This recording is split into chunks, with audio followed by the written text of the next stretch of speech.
Buenas tardes. Estamos en la mesa redonda ya del día 20 de abril, mesa redonda del correspondiente al bloque de fertilizantes. Este bloque ya sabéis que ha impartido Pedro Palazón, Pedro Fernández, ha estado también José Ignacio Covarrubias y Juan Luis de Caliplant. Y ahora entramos en la mesa redonda y vamos a empezar con una ponencia de Simón Pulido, director técnico de Grupo Agbar, de Veolia, como sabéis, director de digitalización, y nos va a presentar la mesa redonda titulada, que ya veis en pantalla, Mundo Digital y Agua como Servicio Esencial. Posteriormente entraremos en preguntas que vosotros todos podéis participar, todos los estudiantes, y posteriormente pues empezaremos con la mesa redonda con los miembros, los ponentes de este último bloque. Pues muchísimas gracias, Simón, como siempre, un placer tenerte aquí. Gracias. Y todo tuyo el micrófono. Muy bien, buenas tardes. Muchas gracias por conectar a esta sesión de mesa redonda. Tengo previsto contaros en media horita un punto de vista, ¿no?, sobre cómo abordar la digitalización o la transformación digital en el mundo del regadío. Lo primero pues, es exponeros la idea o la línea principal de la ponencia de esta tarde, de la pequeña charla. Tras una breve introducción vamos a ver la digitalización de una comunidad de regantes como un proceso compuesto de varias etapas, y a continuación voy a hacer un poco de zoom sobre el PERTE de digitalización del ciclo del agua, una oportunidad que puede ser muy interesante para el agua en general y para el regadío en particular, como tendremos ocasión de ver. Los cultivos para producir alimentos requieren una serie de insumos, como bien sabéis: agua, energía, nutrientes, pero no menos importante también datos, curiosamente, ¿no? Los factores que influyen en que un cultivo sea productivo ya son más que antiguamente. Gracias a la tecnología nos podemos anticipar a situaciones que en otras épocas nos habrían complicado mucho la vida, ¿no? Y más allá de una amplia variedad de tecnologías como hay disponibles, ¿no?, como pueden ser las sondas, los sistemas de control, etcétera, quizá lo más importante es cómo integramos esas tecnologías en nuestra actividad cotidiana de manera que nos resulten útiles. Aquí hay un esquema que bueno, puede ser la transformación digital como una escalera, ¿no?, donde tenemos varios peldaños que ir recorriendo. En primer lugar, hay que caracterizar el sistema. A continuación, hay dos orígenes convencionales clásicos que al final se pueden complementar con los no convencionales. Las aguas subterráneas, las aguas superficiales, que son los recursos convencionales, se pueden completar con aguas regeneradas y aguas desaladas, como numerosas regiones en terribles situaciones de escasez conocen de primera mano, ¿no? Al final hay que recurrir a lo que se pueda para obtener el recurso. Y hay una última fase que es quizá la más importante, que es la de optimizar el sistema global. Esto es lo que voy a entrar a detallar en las páginas siguientes. En primer lugar, hay que conocer muy bien en qué territorio nos estamos moviendo, en qué situación hidrológica, hidrográfica, climática, qué acuíferos hay, toda la caracterización del clima de esa zona, los pozos existentes, qué fuentes superficiales de recursos hay, si las hay, qué instalaciones de infraestructura, ¿no?, de almacenamiento, de distribución, qué demandas hay previstas en la zona, y fundamentalmente también los aspectos económicos y de rendimiento o ambientales en ese territorio. En esta ilustración, pues un ejemplo, pues si nos soltaran en Perú, de pronto lo primero que tendríamos que hacer es conocer muy bien todo ese contexto que condiciona enormemente qué gestión de recursos hídricos podemos hacer y qué gestión digital de los mismos. Una vez que se tiene por la mano esa ciencia y ese conocimiento lo más detallado y actualizado posible, hay una serie de actividades de caracterización.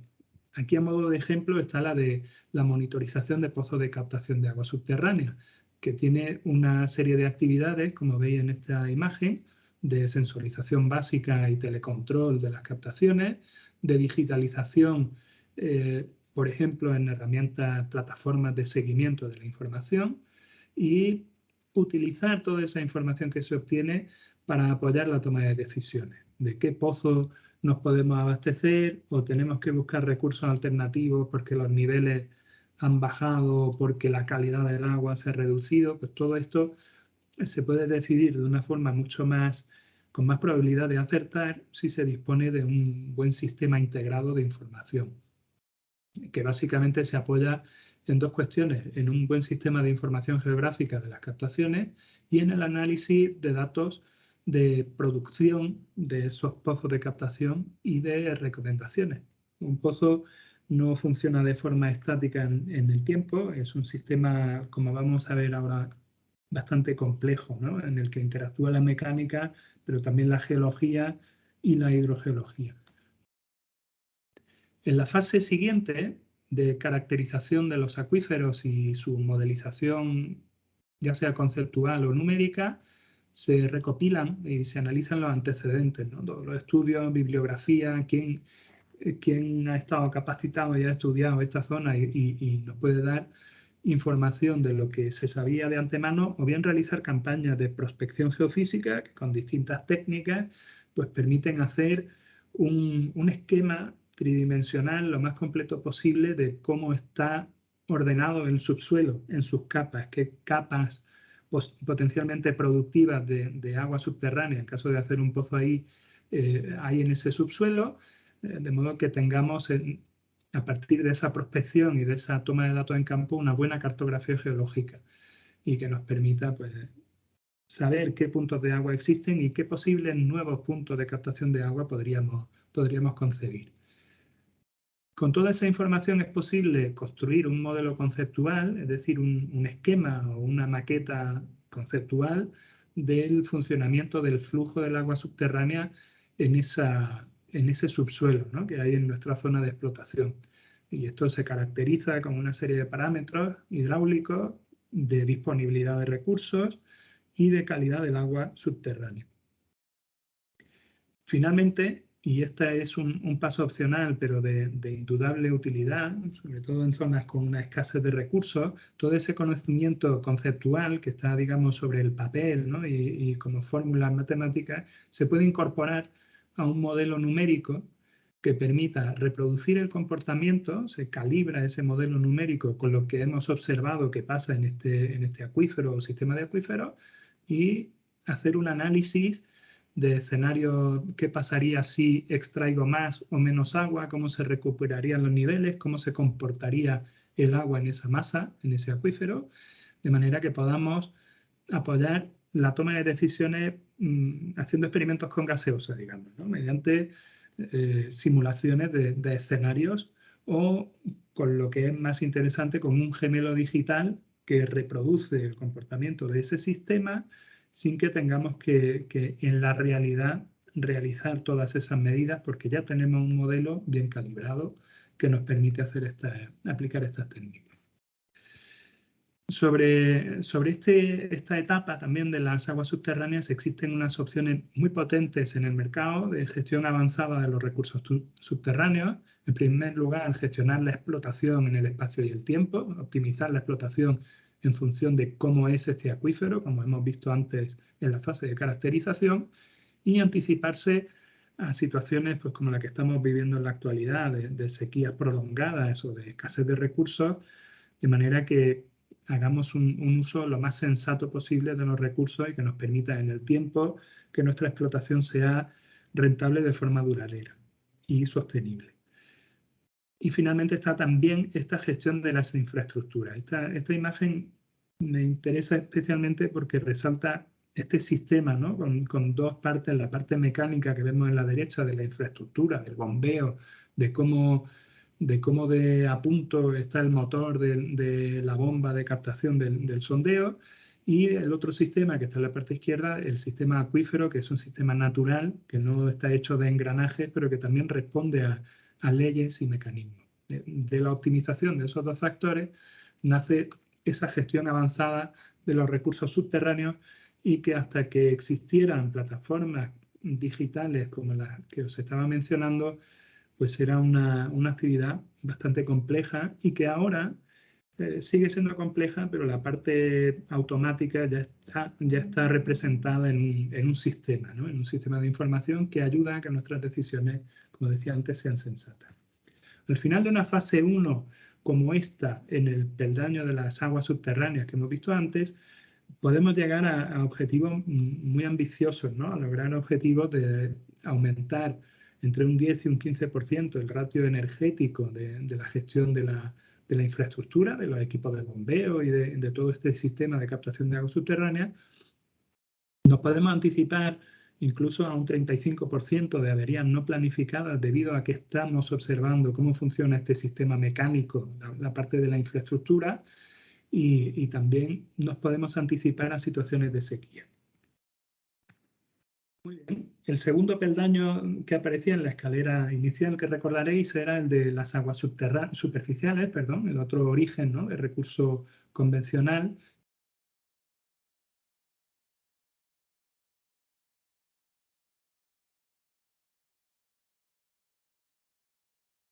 Predicciones climáticas y tener una muy buena caracterización de cómo vienen esas precipitaciones, cómo llegan esas aportaciones de agua al sistema.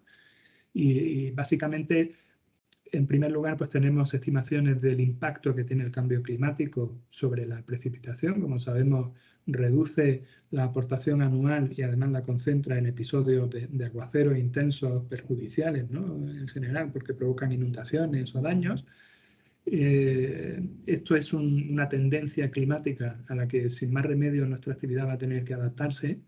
Por otra parte, están las predicciones de aportación a corto y medio plazo de fuentes públicas, ¿no?, como pueden ser los sistemas europeos del WMF o como pueden ser los pronósticos que obtenemos de Copernicus y de otras fuentes públicas, digamos, supranacionales, que pueden regionalizarse a territorios concretos y que nos permiten, pues, tener una muy buena estimación de cómo vienen dadas las cartas en esta campaña, ¿no?, digamos.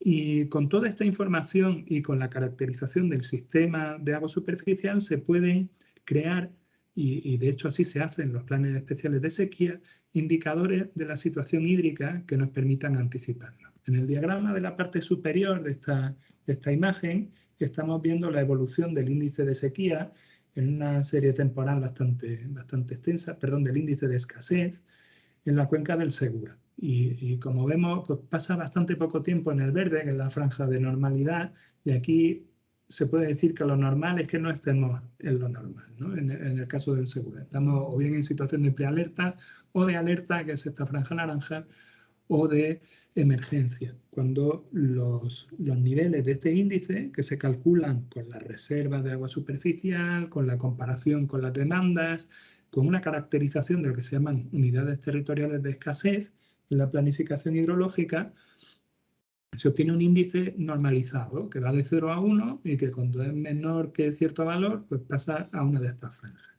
En la parte inferior del diagrama lo que estamos viendo es el impacto terrible que está teniendo el cambio climático en las situaciones de la parte izquierda, el pronóstico medio del periodo 2020-2024 de temperatura en superficie, de presión a nivel del mar y de precipitación.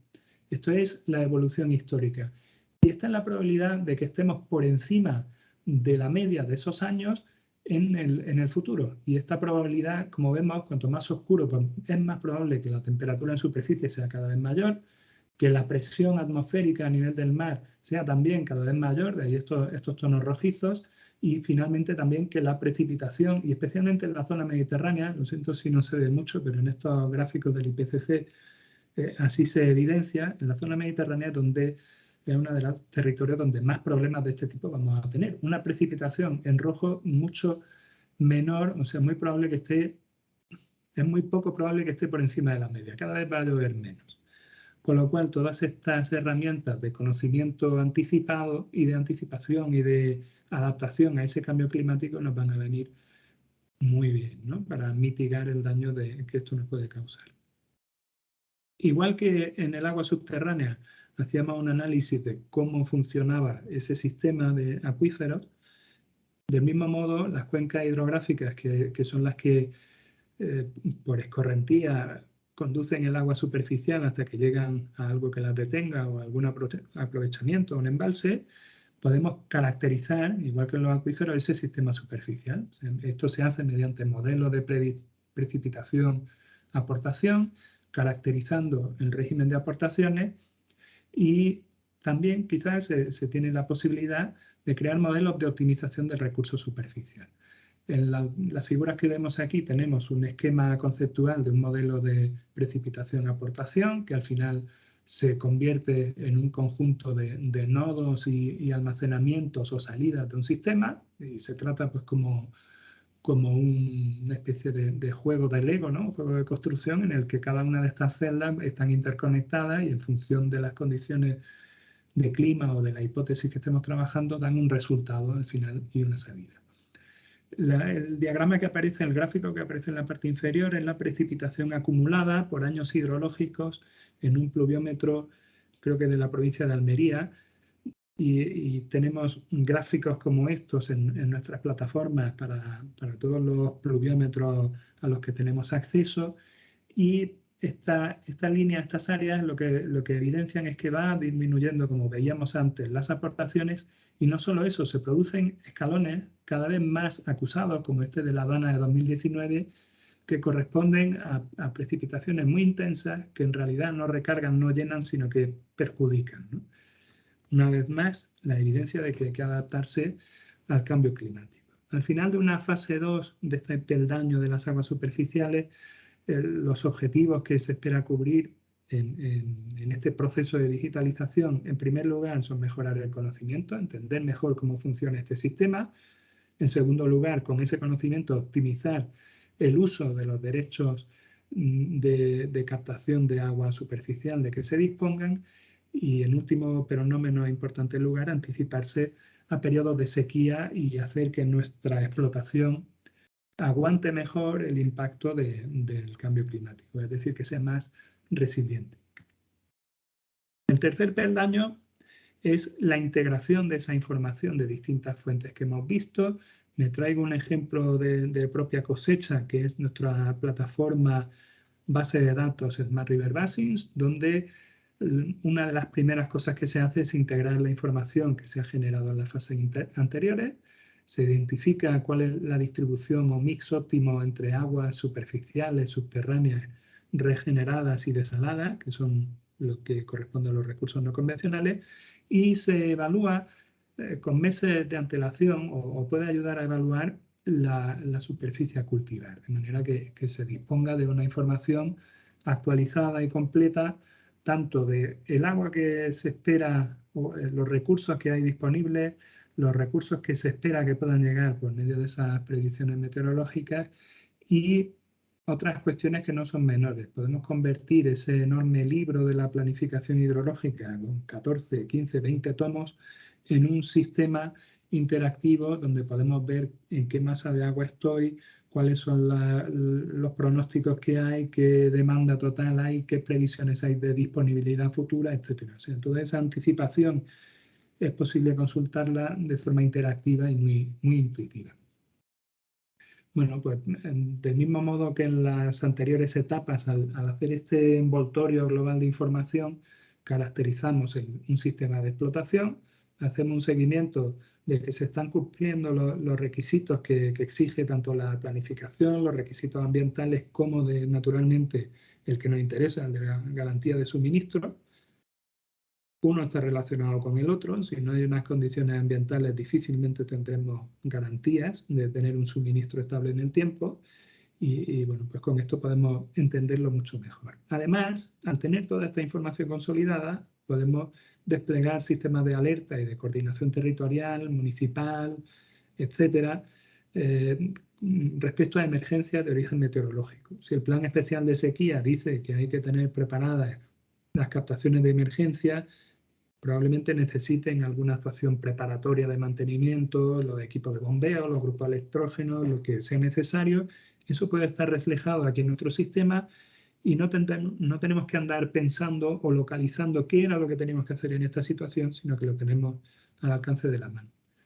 Y en definitiva lo que se consigue es ese objetivo de ser más resistentes al impacto, endurecernos ante los impactos o ser más resilientes frente al cambio climático. Bueno, pues este sistema que os contaba es una base de datos a la que es posible suscribirse y de una forma modular. Entonces, pues podemos tener, en primer lugar, la información hidrológica, que esto es un requisito clave, ¿no? Porque sin datos pues, poco hay que hacer. Y luego hay otros módulos de balance de recursos, de sequía, de escasez, de plan hidrológico y un módulo agronómico que estamos desarrollando y que también va a estar disponible próximamente. ¿Qué tiene esto que ver con la agricultura? Bueno, pues es posible con este sistema o con este enfoque que abarca de modo global los usos del agua en un territorio, pues podemos llegar desde la administración hidrológica hacia las comunidades de regantes e incluso hasta el empresario agrícola o el agricultor, ¿no? Que tiene pues, necesidades de información. Cada uno de ellos necesita saber para su toma de decisiones determinados aspectos de la situación, tiene que conocerlos, ¿no? y necesita un visor que le permita pues, acceder solo a lo que le resulte relevante y que le resulte útil en su toma de decisiones. Y de este modo, en ese diseño conceptual del módulo agronómico, tenemos una visión de parcela donde para cada cultivo y en función del estado, del riego, del clima, de condicionantes ambientales y de otro tipo, pues se puede tener una suscripción que tiene un coste relativamente asequible por hectárea y que tiene una utilidad pues, que ya iremos poniendo a prueba con iniciativas como, por ejemplo, el proyecto Triplet o iniciativas de las que veremos a continuación del kit digital de regadío. Bien, pues después de esta integración, ¿no? De estos 4 peldaños de la escalera, quería mencionaros 2 cuestiones. Una, la red de hubs, de centros, digamos, de transformación digital Inapsis, que es la que moviliza el grupo ACBAR en su territorio y en su ámbito. Es una red de centros interconectados que aprovechan el mejor conocimiento. Entonces, cada uno de estos centros apoyan la transformación digital en el agua urbana, en el agua industrial y aspiran a hacerlo también, aspiramos a hacerlo en el ámbito del regadío. Dicho esto, el último punto de mi intervención se centra en el PERTE de digitalización del ciclo del agua. ¿Qué es esto del PERTE? Los PERTE son proyectos estratégicos de recuperación y transformación económica que proceden de los fondos europeos Next Generation, que en España se han traducido en el Plan de Recuperación, Transformación y Resiliencia, una oportunidad de 70.000 millones de euros, que viene a ser 5 veces lo que la administración pública tenía para invertir cada año en las últimas décadas. Pues de pronto se ha multiplicado por 5 el músculo inversor de la administración para dedicarlo a una serie de actividades y palancas. Seguro que lo habéis visto en las noticias docenas de veces. Y los PERTE son proyectos especiales, ¿no? Proyectos estratégicos que deben tirar de la economía en aspectos sectoriales específicos. Uno de ellos, uno de los 12 que hay en juego, es el de digitalización del ciclo del agua, que aspira a modernizar el ciclo del agua usando herramientas de digitalización y donde esta es la herramienta principal, pero también apoyándose en la innovación y formación. A lo que se tiende es a una gestión del agua eficiente y sostenible en todos los ámbitos, ¿no? Que requieren agua, en la ciudad, en la agricultura, en la industria. Ese objetivo general que hemos visto de modernizar la gestión se traduce en estos 4 objetivos específicos: conocer mejor los usos del agua, para consolidar una gestión integrada de los recursos hídricos, aumentar la transparencia en la gestión del agua, lograr o contribuir a que se logren los objetivos ambientales que están en la planificación hidrológica. Las masas de agua que no están en buen estado deben conseguirlo y ya no nos quedan prórrogas antes de 2027. Y por último, se trata de generar empleo de alta cualificación técnica. ¿Alguien me ha puesto a lo mejor algún mensaje y no me he enterado? No, en el caso no. Ok. Bien, para conseguir estos objetivos, ese PERTE de digitalización, desplegamos 4 líneas principales de actuación, de las que nos interesa principalmente la de desarrollo de programas de ayuda para impulsar la digitalización a los distintos usuarios, la tercera, y dentro de ella la del impulso de digitalización del regadío. ¿Por qué saco a colación este tema? Porque aunque en el cronograma de este plan, en el segundo semestre del año pasado, tenía que haberse realizado toda la tramitación de esta iniciativa, que cuenta con 200 millones de euros de la Administración General del Estado y una cofinanciación privada, digamos, por parte de los usuarios de 150 millones de euros. Estos son estimaciones. Bueno, todavía no se ha iniciado, pero está al caer. Ahora mismo está en exposición pública el proyecto de bases de esa convocatoria de ayudas, en la que, como os decía, hay en juego 200 millones de euros públicos para ayudar a las comunidades de usuarios de agua a digitalizarse. Y en esta diapositiva lo que vemos es un esquema, digamos, de las 7 tipos de soluciones que se proponen o para las que van a existir ayudas en esta convocatoria de ayudas. La comunidad de usuarios o una agrupación de ellas, ya sean de agua superficial o subterránea, pues pueden definir un proyecto en su solicitud en el que incorporen soluciones de estos 7 tipos. Algunas de ellas son obligatorias y otras son opcionales. Tienen que tener medios de tramitación electrónica para que los comuneros se puedan relacionar con su comunidad de usuarios de forma digital. Tienen que tener un GIS de su parcelario y de su red de riego, y tienen recursos, van a disponer de recursos públicos, ¿no?, a fondo perdido para ejecutar este tipo de actuaciones que son necesarias. Una de las caracterizaciones del sistema que habíamos mencionado antes.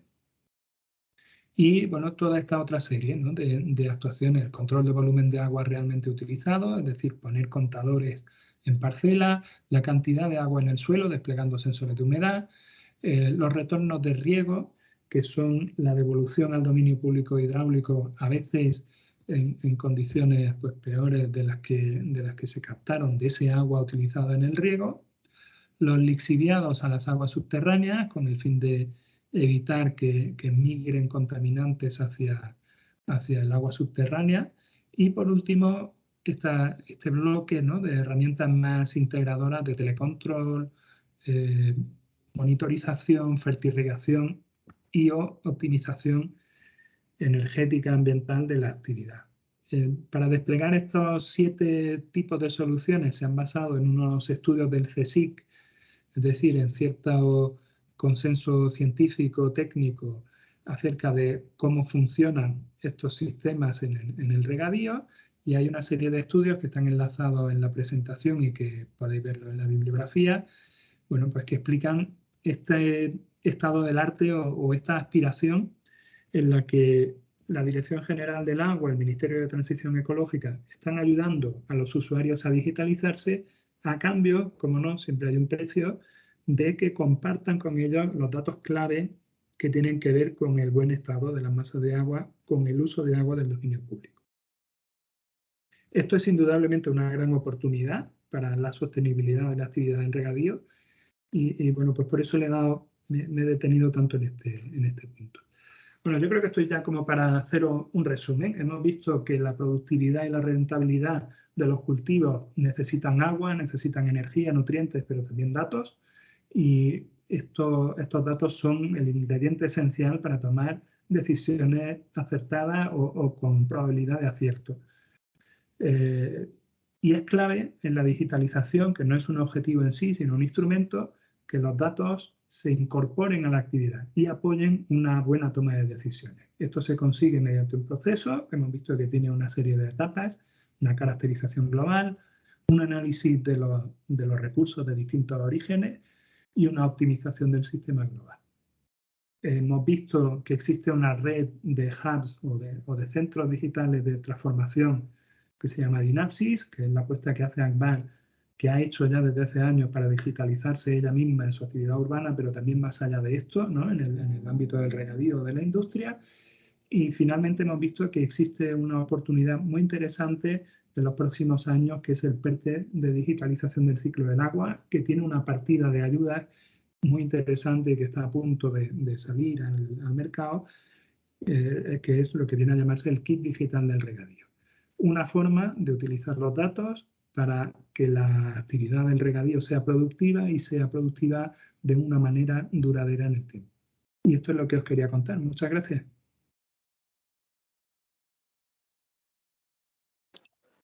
Muchas gracias.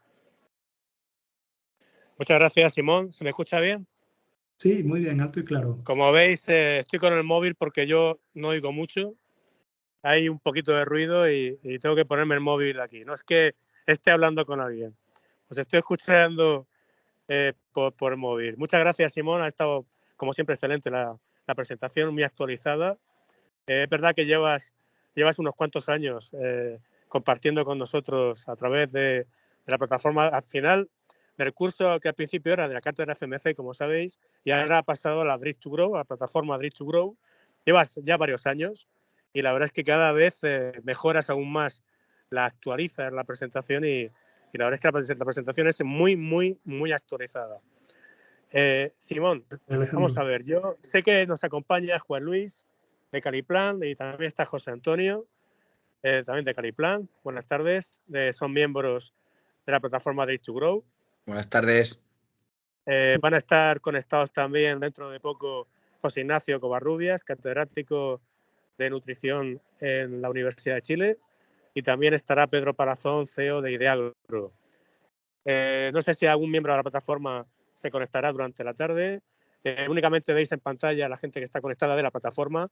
No vemos los que están conectados a través del curso, que es a través del aula virtual. Pero sí que es verdad que por eso digo que cualquier persona que quiera hacer una pregunta lo puede hacer a través del chat o se lo puede hacer a María o Susana, que están ahí detrás, como siempre. Y agradezco la labor de María. Es un fichaje de este año. María Aliaga y también Susana Zapata, como siempre, están las dos ahí ayudándonos a que esto sea posible, porque sin ellas sería imposible. Simón, yo me gustaría hacerte una pregunta que yo creo que sabes que te voy a hacer. Es decir, efectivamente, las aguas subterráneas cada vez estamos obligados a usar recursos no convencionales.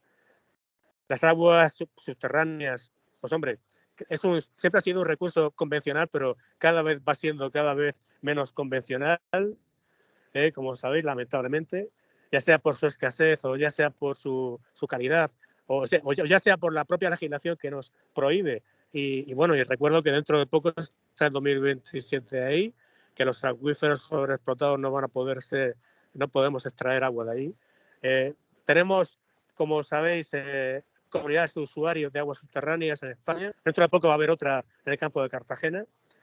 Pero tenemos unos conocidos, unos compañeros de viaje en el último live que nos acaban de aprobar, Simón. Estamos muy contentos de esa aprobación del proyecto Live Triplet, en el cual pues está, por supuesto, APAR con Veolia, Cetacua, Aquatec, FMC, está Azud, no quiero dejarme a nadie, está Aquas, está Fenacore, está IMIDA, está la UPCT, por supuesto, FMC. Es decir, hay 5 empresas y 2 organismos públicos, IMIDA y UPCT, que creo que vamos a lograr fusionar las 4 o 5 plataformas que tenemos, junto con la plataforma de centro de inteligencia inteligente de nutrición que tiene Azud, para optimizar todo lo que estamos hablando. Y optimizar una cosa que es la que te quería preguntar. Discúlpame el preámbulo, que es un poquito largo. No, Las aguas subterráneas, como otros tipos de agua, tienen en su composición pues, nutrientes. En el caso de aguas subterráneas, normalmente es nitrógeno en forma nítrica y otras aguas, pues por ejemplo, aguas regeneradas o aguas de pozo o aguas desaladas, que también tienen su composición, ya sabéis, el tan temido boro. ¿Qué podemos hacer digitalmente, Simón, para poder optimizar esa nutrición, poder evitar esa contaminación por nitratos, obviamente, y por boro, tanto del acuífero como de la propia planta? Pues me encanta que me haga esa pregunta, Alejandro, porque precisamente yo creo que es el desafío al que responde este proyecto del que estamos todos tan orgullosos, ¿no? de Triplet. Se trata de conocer qué orígenes de agua y con qué calidades y cantidades tenemos a disposición, siempre es poca y no siempre es de la calidad que queremos, pero a lo mejor con una mezcla juiciosa y alguna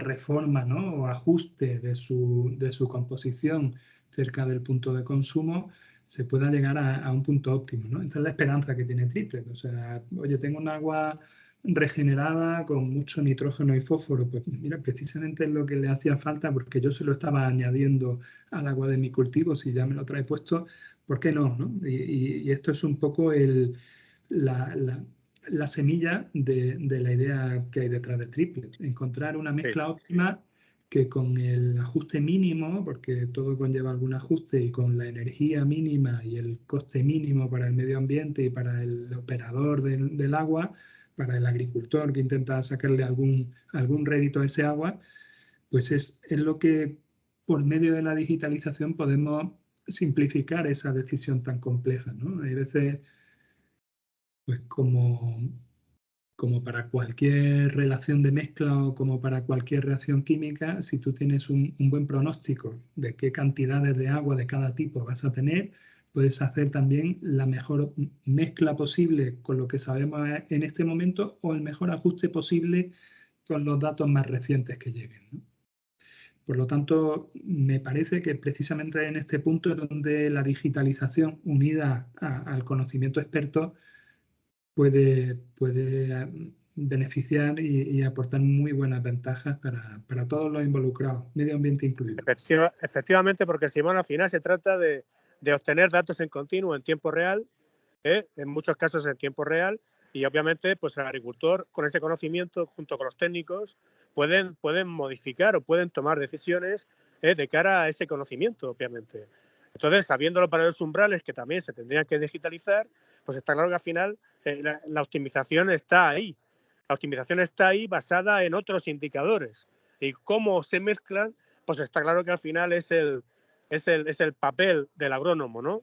Es decir, porque no olvidemos que toda digitalización, que me gusta a mí decirlo y lo siento por repetirme, pero es toda digitalización que no va acompañada de la mano de un agrónomo, de la agronomía, en definitiva, pues evidentemente tiene poco recorrido. Porque al final la agronomía está ahí. Y estoy ahora mismo en un stand de IFEPA de agronomía, de agrónomos. Y obviamente como profesor también que soy de agrónomos, pues tenemos que defender nuestro papel, que está claro que el dato es el dato, sin lugar a dudas hace falta, pero explotar el dato se hace con gente que conozca cómo hacerlo. Pero sin lugar a dudas, tener ese dato en continuo es lo que va a propiciar esa posibilidad de optimizar. Y sobre todo ese procesamiento rápido, que es al final lo que una plataforma tiene que hacer. No solamente captar, sino también procesar y dejarle prácticamente fácil a un agricultor en la toma de decisión, a un técnico de una explotación, esa decisión última, ¿no? Efectivamente. Luego también, pues obviamente, no sé si Juan Luis está conectado o se ha desconectado. Sí, yo estoy aquí. Me gustaría hacer alguna pregunta también a Claro, Simón. claro, sí. Sí, cuando tú terminas, Alejandro. Pero no, que va, si te estaba buscando, pero no te veía, Juan Luis. Adelante. Mira, Simón, primero, muchas gracias por la presentación. Me ha parecido súper interesante. Ya te había oído otras veces, pero muy completa, muy actualizada, y me ha encantado volver a oírte, la verdad. Quería decirte que, mira, precisamente esta semana estoy en Huelva, y lo que siempre hablamos desde Direct to Grow, que estamos trabajando para el futuro, para tener esta herramienta y poder adelantarnos a todo el problema del agua. Lo que me he encontrado con el nivel de sequía que sabemos que está sacudiendo a Europa, ese futuro ya es un presente. O sea, me he encontrado, bueno, en Murcia estamos acostumbrados porque tenemos este problema hace 20 años y parece que ya nos hemos acostumbrado a convivir con la problemática del agua, pero aquí en Huelva no era tal, y ahora es algo dramático, a punto de tener que abandonar hasta en muchos sitios el 50% de los cultivos, que no van a poder ni regar. Y la pregunta que te quería hacer es ¿en qué punto realmente está el nivel de digitalización ahora en lo que vosotros estáis haciendo para poder de verdad ser utilizado? ¿O cuánto tiempo nos va a quedar para poder ser utilizado? Te lo pregunto esto sobre todo porque ahora, como siempre, no hemos hecho los deberes antes y hay que hacerlos ahora. Y ahora, ¿cuándo vamos a poder tener? ¿Cuándo ahora se necesita en este presente? ¿Cuándo de verdad vamos a tener acceso real a poder tener? ¿O qué herramienta hay ya para poder utilizar? Esa sería una pregunta. Y la otra, me gustaría saber en qué ámbito se mueve Akbar en la parte de agricultura. Ya sé que estáis bastante extendidos en toda la parte más de agua urbana, pero saber en esta parte agrícola en qué punto estáis o en qué zona geográfica ya estáis actuando. Si nos puede informar de eso, me encantaría. Muy bien. Gracias, Juan Luis, por tu palabra y por las dos preguntas que me has planteado. A ver, yo creo que lo pongo como una escalera, el proceso de transformación digital, porque no hay más remedio que subir los peldaños y prácticamente que subirlos de uno en uno, ¿no? Entonces, el tiempo que nos pueda llevar el proceso de transformación digital es cuestión de empezar pronto y de empezar fuerte, ¿no? En lo posible. Yo creo que hay una oportunidad ahora interesantísima en este kit digital del regadío que va a permitir que las comunidades de usuarios tengan información e integren información que antes costaba muchísimo, ¿no? Hay un punto, en Huelva es frecuente que nos lo mencionen, en cómo se relacionan con la administración hidrológica. ¿Cómo puedo actualizar el elenco de comuneros de una forma ágil, comunicándoselo a un organismo de cuenca que a lo mejor tarda 3 o 6 años en contestarme? ¿Cómo me adapto a esta? Bueno, pues hay una parte aquí de trabas administrativas que se pueden allanar con buen resultado para ambas partes, ¿no? Para el que recibe la información en la administración hidrológica como para el comunero, mediante precisamente esta digitalización, esos libros digitales del agua. En una propia comunidad de regantes, cuanto antes empecemos a tener sensores de cuánta agua nos llevamos del dominio público hidráulico o qué consumos se están produciendo en cada una de las parcelas o de los hidrantes, de manera que podamos detectar si nuestro sistema está siendo eficiente y si además de disponer de más agua podemos utilizar por completo el agua que recibimos. Esos dos caminos, ¿no? Van troceando, digamos, el problema y lo van haciendo manejable y abordable y ponerlo en vías de solución. Por lo tanto, dependerá mucho del punto de partida, dependerá mucho de que empecemos pronto, eso es fundamental, y de que empecemos fuerte. Todo eso es esfuerzo propio, pero también hay ayudas del exterior que vamos a recibir, como ese kit digital, que nos pueden ayudar en este punto. En cuanto a la segunda pregunta sobre la presencia de Akbar en el ámbito de la agricultura, es bastante amplia y variopinta, aunque generalmente suele venir desde el lado de la gestión del agua, ¿no? Que ha sido el expertise tradicional del grupo Akbar, que es una empresa de más de siglo y medio de antigüedad y que ha estado gestionando el agua desde el comienzo. Ahora, como parte de Veolia, es agua, energía y residuos, y en ese aspecto todo el ámbito agrícola pues también tiene mucho que decir, ¿no? Es una actividad que requiere agua, es una actividad que requiere energía y que requiere residuos para poder, o sea, gestionar sus residuos y integrarlo en una economía circular para que funcione. Y entonces, pues es perfectamente natural que sigamos en ese ámbito. Estamos, por ejemplo, en el canal de Navarra, estamos en el canal de Segarra-Garrigues, estamos trabajando en la zona de Almería, tenemos varias explotaciones en España en las que desempeñamos actividades muy relacionadas con la gestión del agua, con la gestión de cantidad y calidad del agua, incluso pues, en el caso de la comunidad de Córdoba de Almería, en operación de una planta de regeneración de agua, porque allí también conocen lo que es la sequía y están tirando pues, de los recursos de los que se puede, ¿no? ¿Cómo garantizas que un agua de este tipo, que tiene todo tipo de desafíos, pues se pueda utilizar con seguridad como se hace ahí? Es algo que sabemos hacer. Espero haberte contestado, Juan. No sé si... Muchas gracias. Sí, totalmente, totalmente. Te digo, estos días he vivido de primera mano ese futuro que se ha adelantado al presente, y la verdad que todo lo que hice, vamos, ahora hay que acelerarlo porque es una necesidad totalmente a día de hoy. Precisamente lo que estaba hablando de una de las situaciones, vuelvo a poner el ejemplo de Huelva, pero para poder tomar la decisión incluso de abrir los pozos de contrasequía, al final hay que hacer un estudio que tiene que venir del ministerio, que tienen que ver cómo está el nivel, etcétera, etcétera, con lo cual eso no puede activarlo así como así, porque no tienen los datos, no está en el momento. Y claro, tomar una decisión que tienes que tomar drástica, porque la situación la tienes ahora, no, sin tener los datos, todo lo atrasa, con lo cual, vamos, la utilidad que le veo y el camino que hay que seguir está claro. Y bueno, me alegro mucho también de ese aporte de la Unión Europea, este kit digital, este kit para la transformación del agua es bastante importante. Muy bien, muchas gracias. Gracias, Juan Luis. Bueno, pues no sé si hay alguna pregunta por ahí, María. ¿Estás ahí? Bueno, no digo. Bueno, es igual. Yo, Simón, vamos a seguir hablando. Hace unas semanas tuvimos una mesa redonda de Drift to Grow con el secretario general de FENACORE, que precisamente también lo es de la cuenca hidrográfica del Júcar. Fue un webinar, creo que espectacular. A mí me encantó.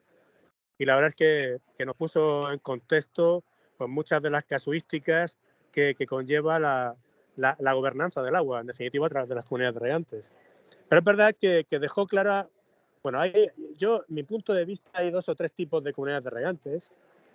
Hay una que es, por ejemplo, la del CUAS, que hablábamos antes, en la que cada usuario tiene el acceso al agua de pozo de su zona y obviamente pues la extrae y luego pues hacer lo que tenga que hacer, ¿no? Con sus dotaciones y demás. Luego hay otra como la Comunidad de Regantes de Campo de Cartagena en la cual centraliza ese agua previa mezcla de los recursos que están a su disposición en cada momento. De esta forma, desde luego, se optimiza muchísimo el gasto de agua, como sabéis, porque se capta el agua de diferentes zonas y obviamente se capta un precio que, teniendo en representación a casi 40.000 hectáreas de cultivo y a casi 9.000 usuarios, pues obviamente tienen su beneficio, ¿no? El poder negociar.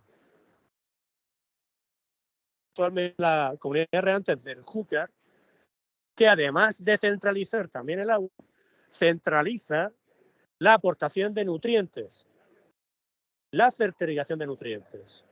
Eso tiene sus pros y sus contras, obviamente, y Juan Luis, pues obviamente pues lo va a aclarar. Es decir, cada cultivo no tiene la misma necesidad de agua ni de nutrientes. Entonces, ¿cómo vas a poder ponderar esos nutrientes que a lo mejor no necesita un cultivo, ¿no? Eso es un problema, pero bueno, es un punto de partida para lo que al final creo yo que va a llegar a ser una comunidad de regantes. Centralizar tanto el agua como los nutrientes. ¿Qué pensáis de este tema? Los dos. Bueno, yo por mi parte, bueno, sí que por la parte agronómica pienso que hoy día es complicado el poder hacerlo centralizado sin poder después diferenciar en la parte de cultivo. Eso realmente va un poco en contra de donde tenemos que ir. O sea, al final lo que tenemos que intentar hacer es darle a cada cultivo lo que necesita exacto a la carta, de manera que cada gota de agua, cada gota de fertilizante, cada gramo de fertilizante sea aprovechado al máximo, 100%, evitando lixiviaciones, evitando nutrientes que la planta no puede tomar y dando además que el cultivo sea lo más rentable posible. Ahora, sí que es verdad que si se va avanzando en toda la parte de digitalización, pues se podrá llegar también a ese punto de poder llegar a controlar no solo la parte de agua, sino la parte de nutrientes, pero pudiendo darle a cada parte o a cada tipo de cultivo lo que necesite. Esa es mi opinión. Yo creo que estoy contigo, Juan Luis. Es un desafío, ¿no? Y depende mucho, no es lo mismo cultivar arroz, ¿no? Como puede pasar en Acequia Real del Júcar, que tener una diversa variedad de cultivos en cada parcela y además sujeto a decisiones que buscan adaptarse a un mercado exigente, cambiante y caprichoso, ¿no? Como puede ser, no sé, si tiene hortalizas de todo tipo y frutales y leñosos, etcétera, cada cual a cada cual según su necesidad. Sin embargo, es posible que se puedan, en función de la caracterización previa, ¿no?, del contexto, que se puedan adoptar sectorizaciones, ¿no? Lo que pasa es que si no estamos en una economía planificada, y no nos confundamos, no es que yo tenga nostalgia de algo así, ¿no? Pero en algo muy planificado podría llegar a ejecutarse, pero ¿cómo te adaptas a las circunstancias cambiantes de un mercado voluble? Pues difícilmente, ¿no? Yo Sí, creo que es un reto interesante. se podría hacer una especie, pues no sé, de una especie de cascada, ¿no?, con distintos sectores en los que se va añadiendo nutrientes una vez, a medida que va aumentando la necesidad de nutrientes de los cultivos que hay en ese barrio, entre comillas. Pero parece algo rígido y difícil de conseguir. Sí, quizá algo intermedio podría ser llegar a una parte de un control de una nutrición base o media que después se pudiera Claro, complementar en cada uno complementar. de los diferentes cultivos. Eso quizás sería algo más al alcance de la mano, aún así un reto totalmente, pero estudiando las necesidades, teniendo los datos, teniendo todos los datos de aportes que tenemos, sí que se podría hacer. Ya en muchas explotaciones donde se hace recirculación, al final se está trabajando así. Al final tienes el dato de todo lo que te vuelve a tener de nutrientes y lo que haces tú vas reajustando en cada momento con lo que necesites para llegar a la necesidad real de tu cultivo.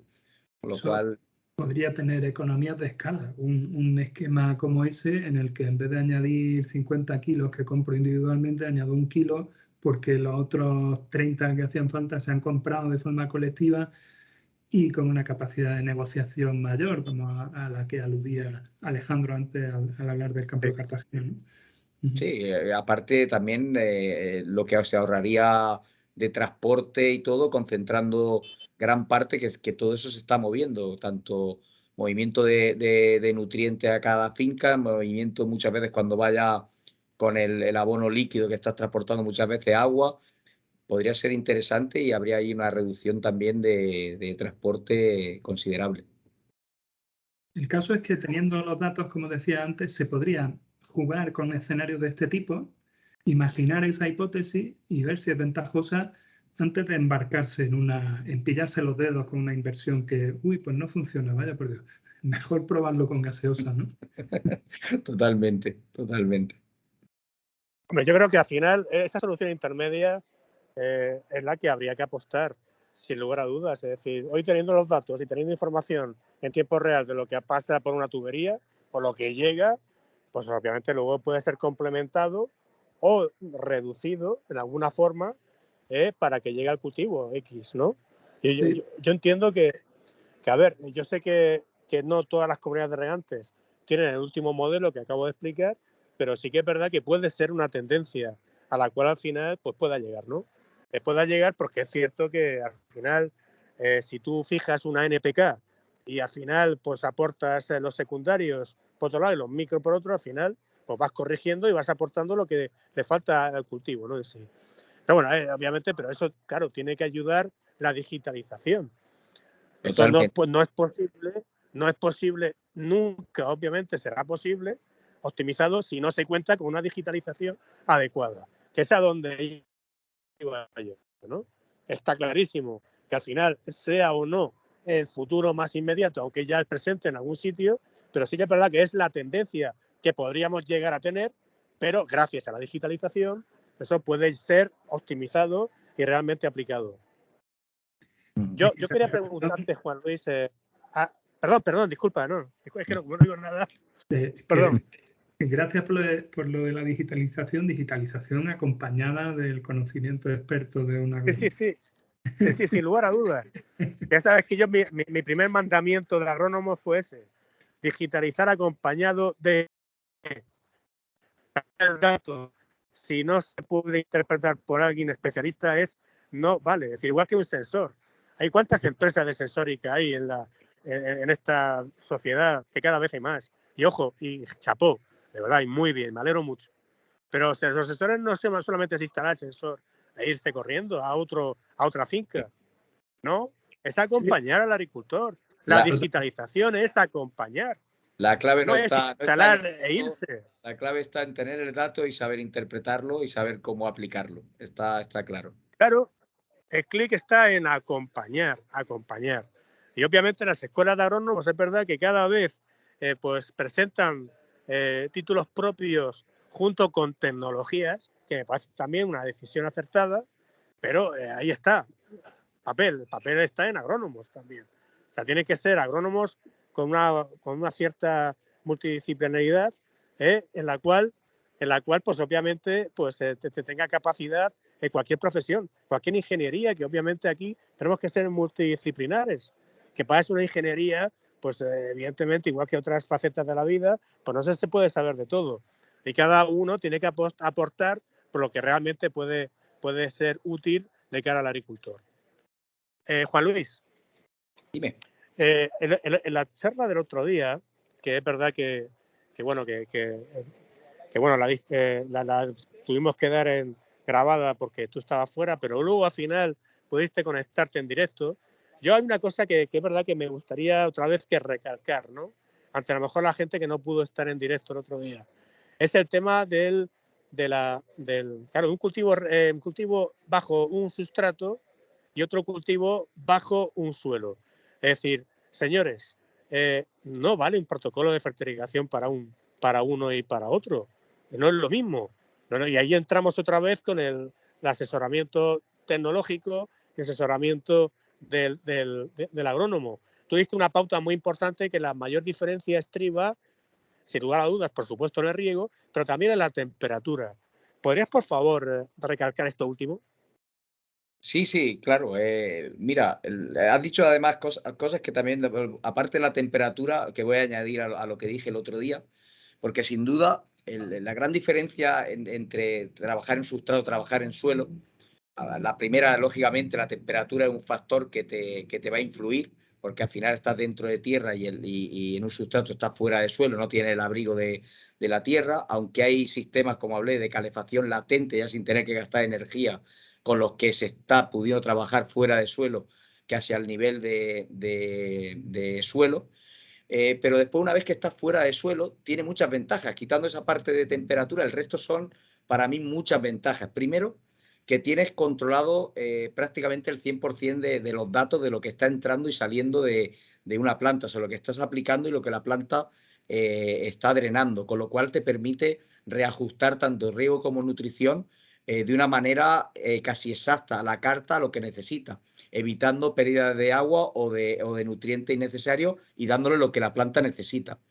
Después tiene una homogeneidad total, porque al final estás trabajando con un sustrato igual en todo el cultivo, cosa que en suelo es muy difícil de tener, o muy pocos suelos que yo conozca de una finca que todo sea igual. Al final eso se traduce en merma, en diferencias de cultivo, es muy difícil poder mantener el riego. Pero después, una de las cosas que quería incidir, de las que has dicho ahora, Alejandro, que no vale después una solución también para estoy fuera de suelo y ya tengo una solución nutritiva, ¿no? Aquí hay que tener el dato de muchas cosas. Primero hay que saber qué sustrato tiene, que también lo hablé mucho en mi charla del otro día, porque dependiendo de ese sustrato, dependiendo de la estructura, te va a tener unas necesidades de riego de una forma u otra, pero además también la parte nutricional que ese sustrato te puede aportar o que no te aporta, con lo cual hay que tenerlo en cuenta sumado a los nutrientes que te aporta el agua de riego para terminar con la solución nutritiva final. Además, fue una de las preguntas que me hicieron algunos de los alumnos, que se había que tener en cuenta lo que te aportaba la turba a la hora de tener la solución nutritiva y lógicamente sí, al final hay que tener en cuenta todo lo que llega a la planta. Lógicamente, si tú podemos monitorizar o tener el dato exacto de todos los nutrientes que están llegando a la planta, hay que tenerlo en cuenta y hay que restarlo o sumarlo. Y así es como puedes conseguir con un sustrato algo mucho más exacto que con un suelo. Bueno. Creo que Alejandro, no sé si oías bien, Alejandro.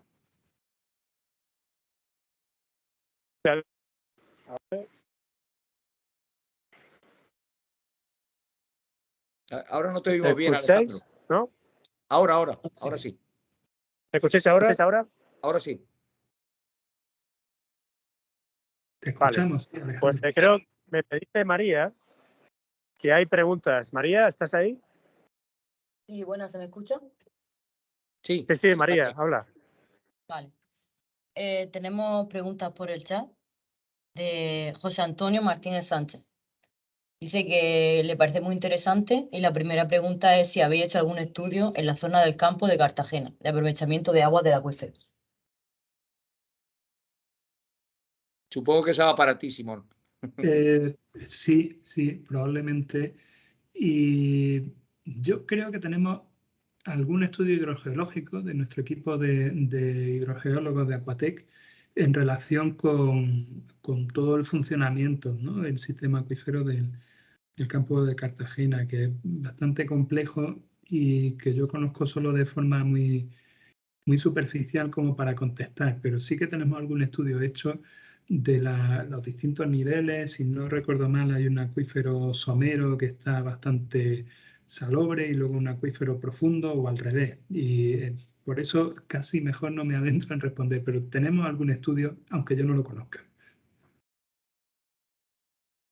Vale, también tenemos más preguntas y dice que quería saber qué implicación hay con las confederaciones hidrográficas, ya que los permisos para las concesiones o extracciones es el órgano competente.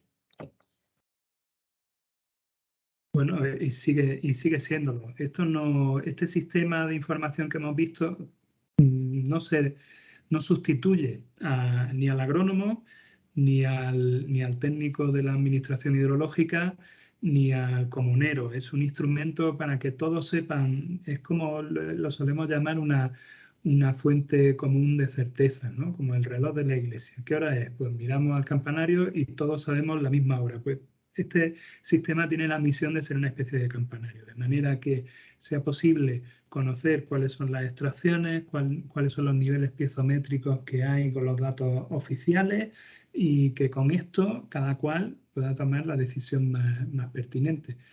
Por lo tanto, en lo que agiliza disponer de un sistema como este, los trámites administrativos, es en que recuperar la información ya no se convierte en bucear en los sótanos de los archivos, sino que está todo al alcance de la mano. También pregunta José Antonio si al tener ese conocimiento de datos de agua de diferentes procedencias es primordial para el presente y para el futuro. Sí. Pues muchas gracias, José Antonio. En un punto yo coincido con esa sensación, ¿no? Era más larga la pregunta, ¿verdad? Perdón. Sí, era un comentario y también tiene otra pregunta, José Antonio. Ok. Dice que en su opinión, es otro comentario, que en su opinión tenemos el punto de partida y que para cada caso será diferente la combinación de diferentes tipos de agua, pero esta información está gracias a la digitalización. Totalmente. Bueno, mira, me alegro de que tenga esa percepción. Yo siento exactamente lo mismo, ¿no? O sea, ¿cómo podemos tomar una decisión sin datos? O cuando unos tienen datos y otros no. Eso nos lleva a una sociedad injusta, ¿no? Si te voy a vender una moto que tiene las ruedas pinchadas, pero solo yo lo sé, te la vendo a precio de moto nueva y es ruinoso para ti. Pues lo mismo pasa con esta cuestión. Tiene que haber una transparencia y una fuente común de certeza, ese campanario de la iglesia del que hablábamos antes. Vale, tenemos otras preguntas, pero esta vez de Gabriela Paza. Y en principio dice que muy buena presentación. Comenta que el tema de la distribución del agua ha afectado mucho a su país por este año por la sequía y que llegar a digitalizar la cantidad y calidad del agua sería una maravilla. Y pregunta que en cuanto a la calidad del agua, si se podría digitalizar los macro y micronutrientes o solo los más necesarios.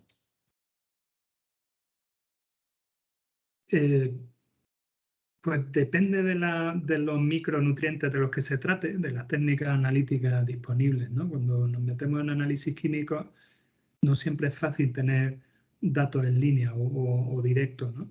Pero habiendo una fuente de información, aunque sean datos que se tengan intermitentemente, se puede caracterizar y reflejar esa información de forma integrada en este sistema, cualquier parámetro, ¿no?, del que haya datos. Independientemente de que se midan de forma continua con un sensor en línea, si se toma una muestra diaria, puedo reflejar el dato diario de esa muestra que hemos tomado en este punto y podemos tener ese historial y podemos ver cómo ha evolucionado la situación. De hecho, en uno de los módulos del sistema en el que no me he adentrado, pues tenemos los distintos estados químicos, físico-químicos, ambiental, etcétera, de las distintas masas de agua a lo largo de las distintas campañas de evaluación de esos estados. Y eso no es algo que se haga en línea. A veces hay que estar contando ejemplares de fauna y flora para saber, para caracterizar el estado de una masa de agua, ¿no? Pero se puede reflejar esa información que se ha tomado mediante campañas de campo, mediante inspección con un dron o como se quiera.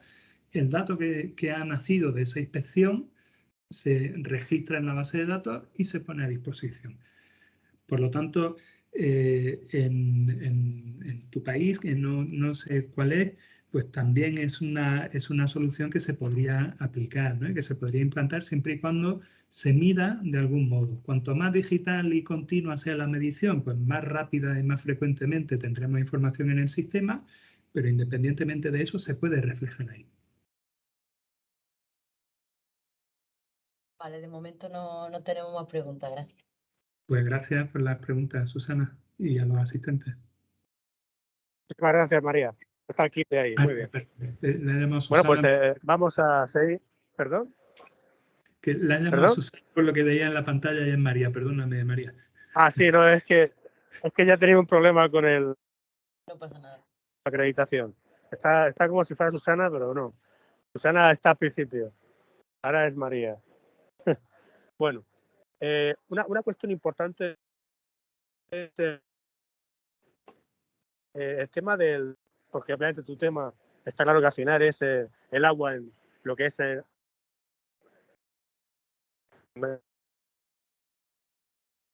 Te pierdo un poco, Alejandro. Vas a tener que repetirme la pregunta o el comentario. que de hecho yo he publicado una cosa, hay valores muy referidos a valores umbral No se oye, del estado Alejandro. hídrico más optimizado de un sustrato. ¿No se oye? No, sí, ¿Me tendré que escuchas? repetir. Si puedes No, empezar de nuevo, sí. Perdona, ¿eh? Pero ¿se me ha escuchado algo de lo que he dicho o nada? No, ahora te escuchamos. Ahora te oímos más continuo. Entonces tengo que ponerme así el teléfono. Vale. Bueno, disculparme.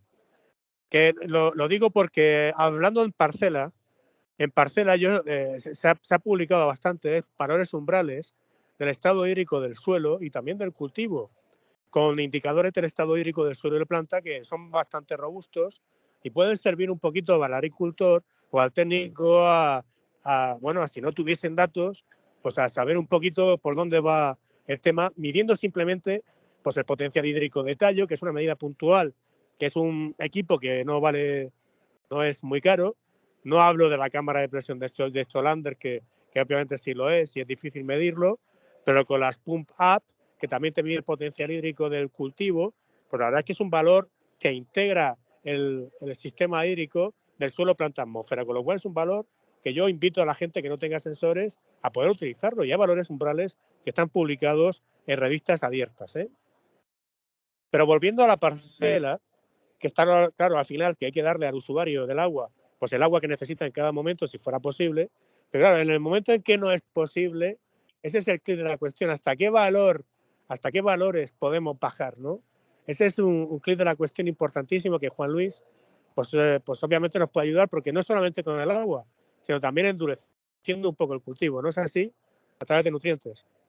Sí, totalmente. Bueno, como sabéis, asesoramos en medio mundo y lo que nos encontramos fuera siempre suelen ser aguas de muy buena calidad. Y yo creo que nos han acabado contratando muchos sitios por todo lo que hemos vivido en Campo de Cartagena, que viene un poco a colación de lo que nos estás diciendo. Al final hemos tenido que convivir con escasez de agua, con mala calidad de agua, haciendo cultivos que en teoría sobre un libro no se podían hacer. Entonces sí que es verdad que que al final, sabiendo trabajar con esa escasez de agua, hay maneras, y sobre todo teniendo esos datos, volvemos otra vez a la digitalización, datos que te van a medir hasta cuál es el punto ya extremo que podría llegar a forzar, cómo poder llevar una planta más compacta, cómo trabajarla en un momento generativo o vegetativo, cambiando un poco la estrategia de cultivo, adaptándote al final a los recursos que tiene y a la calidad de agua que tiene. Nosotros hemos tenido ejemplos drásticos. O sea, hemos tenido, me acuerdo en la última sequía que tuvimos hace años, donde tuvimos que incluso sacar cultivos de pimiento en hidroponía con agua de 3 de conductividad y con dotaciones muy bajas. Al final eso nos hizo tener medidas, sobre todo en nuestro caso, de gotero drenaje muy exhaustivo, saber hasta el nivel de incremento de conductividad que podríamos llegar para ya no empezar a tener problemas con la planta, hacer una solución nutritiva que prácticamente lo que hacíamos era contrarrestar las sales que te podían perjudicar al cultivo con otros nutrientes para ponerlos balanceados y poder hacer el cultivo hacia adelante, ayudar después con una nutrición foliar. Quiero decir, al final, teniendo datos, te permite poder llegar a hacer estas cosas que no siempre tienes disponibilidad de todo lo que quieres, y te puede llegar a adaptarte y llegar a extremos que serían impensables. Ya te digo, cuando tú miras cualquier bibliografía, es casi imposible lo que estamos haciendo, pero se está haciendo y se está documentando y se está llegando a tener rendimiento de cultivo bastante bueno, con mucha reducción de agua, con mala calidad de agua, y seguimos trabajando en esa línea. Yo a mí me gustaría indagar un poquito más, porque me hubiera gustado que José Ignacio Covarrubia hubiese estado conectado, pero seguramente ha tenido algún problema de conexión donde estaba en la finca, igual que Pedro Parazón, y seguramente no han podido conectarse. Yo quería hacer una mención a algo importante que está ocurriendo hoy día en la agricultura. Juan Luis, Simón, aunque no sea tu tema, seguro que tú puedes opinar, seguro porque tú tienes una mente prodigiosa. El tema importante de la materia orgánica, ¿sabéis? Yo he estado haciendo una revisión de análisis de suelo de los últimos años en el campo de Cartagena, y me estoy encontrando con un parámetro que tú, Juan Luis, conoces muy bien, que es el carbono orgánico, que está reduciéndose, pero drásticamente, en los 2-3 últimos años. Yo no sé si es que la gente no es consciente de que estamos perjudicando el suelo al reducir en tan gran medida los aportes de materia orgánica. Es decir, yo creo que se está pensando que una materia orgánica, una enmienda orgánica, está utilizado para aportar, como fertilizante orgánico, aportar nutrientes, y sí que puede ser que nos aporten, pero no en la medida que estamos viendo en la práctica. Pero sí que es verdad que no se habla de las propiedades físico-químicas del suelo, claro. No se habla del poder tamponador, no se habla de la capacidad de intercambio catiónico, no se habla, en definitiva, de la materia orgánica, no se habla de la fertilidad del suelo, del carbono orgánico, en definitiva. ¿Qué podemos hacer, Juan Luis? Bueno, no puedo estar más de acuerdo con tu comentario. En mi presentación no va en suelo, va más a sustrato, pero ahí hablaba mucho de la importancia de cuando trabajamos con sustratos orgánicos, no solo el soporte físico, sino el almacén de cuando tú aportas un nutriente, cómo lo tiene disponible para la planta. Y eso era lo importante, saber cómo trabajarlo. Al final un sustrato resetea, empiezas casi de nuevo y vas teniendo esa capacidad casi continuamente, la tienes estable. Y cuando llega al final, pues vuelve a cambiar, vuelve a tener ese almacén nuevo. Pero claro, ¿qué pasa en los suelos? Yo me estoy dando cuenta que en los suelos precisamente se está perdiendo esa capacidad, y la gente no tiene la conciencia de saber que eso es tan importante como mantener la estructura del suelo. Al final, si tú tienes un suelo que solo te hace de soporte, pero no tiene esa materia orgánica, la capacidad de intercambio catiónico, que al final es lo que te va a fijar esos nutrientes y tenerlos fácilmente disponibles para la planta, nos estamos cargando el suelo. Yo pienso que hay que darle la misma importancia que se le está dando hoy día al agua o a los nutrientes que está aportando. O sea, no es aportar materia orgánica pensando en lo que te va a aportar ella en sí de nutrientes, sino lo que te va a aportar como almacén o como soporte, digamos almacén de manera más coloquial, para después poder tenerlo fácilmente disponible para la planta y que la planta pueda trabajar mucho mejor.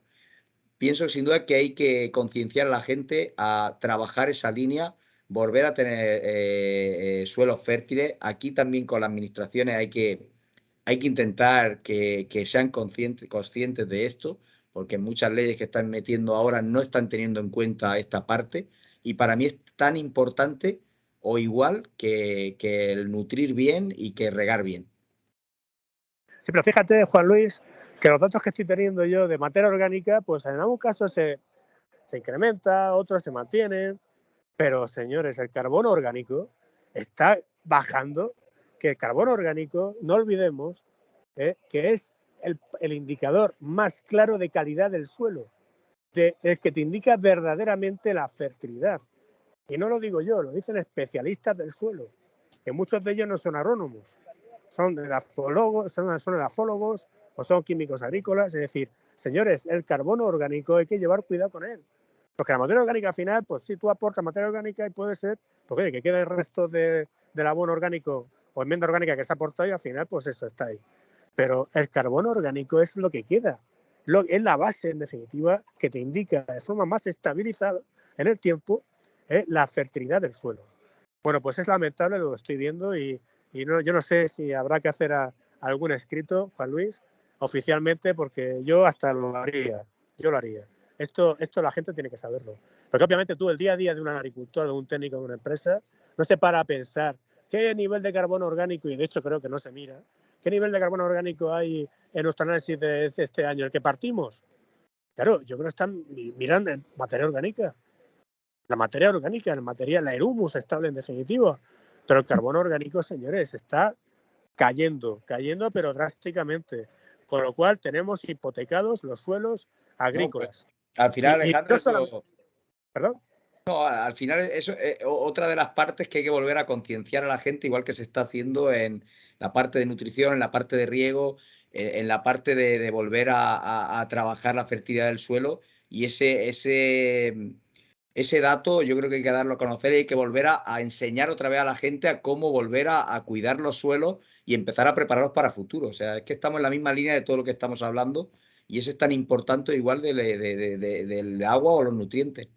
Porque, en definitiva, tú puedes pensar que con una enmienda orgánica aporta nutrientes, pero, señores, cuando la materia orgánica está alta en el suelo, pero no cuando está baja.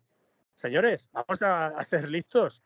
Es decir, está claro que al final, cuando hay poca materia orgánica en el suelo, pues hasta ahora al final el ciclo del nitrógeno es el que es. Y el poco carbono que hay en el suelo lo mineralizan las bacterias, pues esas bacterias consumen el nitrógeno en forma nítrica del suelo, con lo cual rápidamente vuelven otra vez al morirse, a cesar su actividad, vuelven al suelo como nitrógeno orgánico. Y no está disponible para el suelo, es decir, no se libera como se piensa que se pueda liberar ese nitrógeno en forma nítrica para el cultivo. Es que no es así.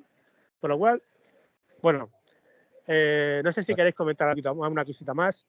Simón. Pues es curioso, no es que sea este sitio público el sitio para pensar en voz alta, ¿no? Pero es delicado, ¿no? Nos falta carbono en el suelo y nos sobra en la atmósfera. Pues hay que cambiarlo de sitio, hay que secuestrar más carbono en el suelo, ¿no? Efectivamente, hay que utilizar la agricultura como efecto sumidero del carbono, señores. Y lo que estamos haciendo es evitando ese poder potencial que tiene el suelo como sumidero de carbono. Y eso es una pena, una pena. Bueno, pues yo no sé si María, ¿tienes alguna pregunta más? Bueno, pues no si os parece... Sí, perdón. No hay más preguntas, señoría. ¿Me escuchan? Ahora sí. Vale. Que no hay más preguntas de momento.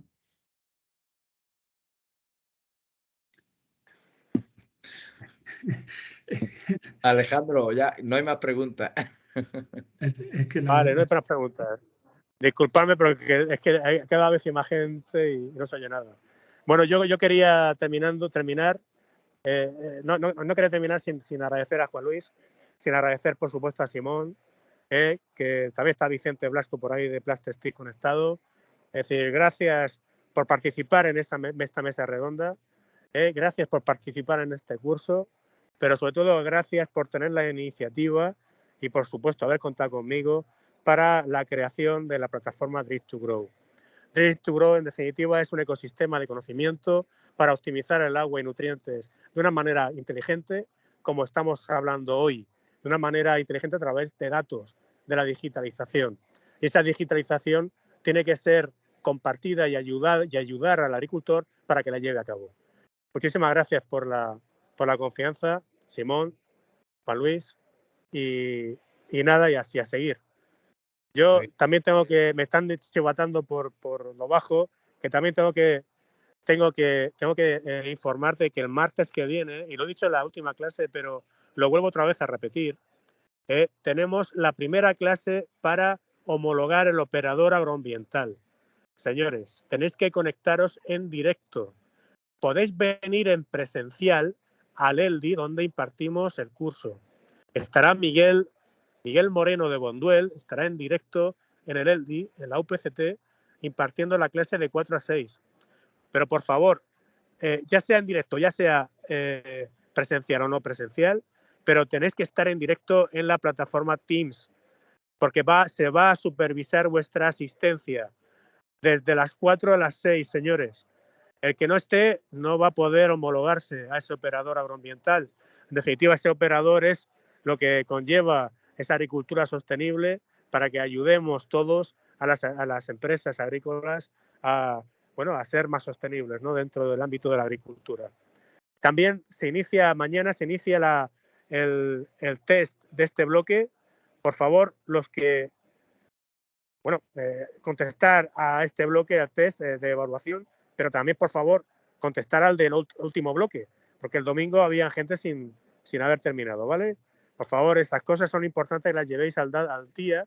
Sé que estáis ocupados porque todos los casi 70 matriculados que hay este año, todos sois técnicos de empresas, incluso hasta de otros países y de diversas regiones de España, pero por favor tenéis que contestar para ser evaluados y para poder tener ese título al cual queréis. Os habéis matriculado para tener ese título en la mano, ¿vale? Bueno, pues muchísimas gracias a todos. Simón, Juan Luis, gracias. Gracias, María. Gracias, Vicente, que estás conectado por ahí, de Plastestil. Muchas gracias. Un abrazo. Gracias. Gracias a vosotros. Un abrazo, Simón. Un abrazo. Adiós, adiós.